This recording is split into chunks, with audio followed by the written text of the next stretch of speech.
Hi everybody, this is Amy. Today we're going to make some homemade whipped cream. You'll need some heavy cream, powdered sugar, and vanilla paste or vanilla extract. You'll want to take a metal bowl and stick it in the freezer for about 5 or 10 minutes to get it nice and chilled. And then you'll add 1 cup of heavy cream and beat that for about a minute with a hand mixer. You'll want it to start to thicken up. And then once it gets a little thickened, you'll want to add 4 tablespoons of powdered sugar. You can add more if you want it to be sweeter, but I like mine just kind of lightly sweetened. So I add 4 tablespoons.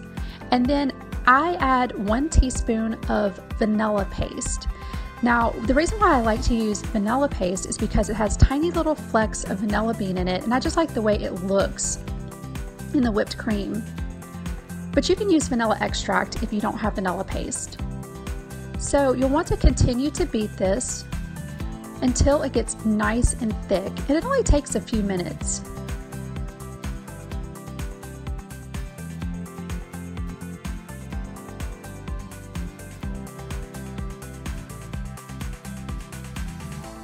That's it. That's all it takes to make this delicious homemade whipped cream.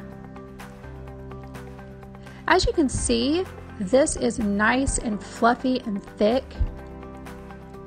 You can put this like it is, just spread it over your dessert, or you can put it in a piping bag and pipe designs with it.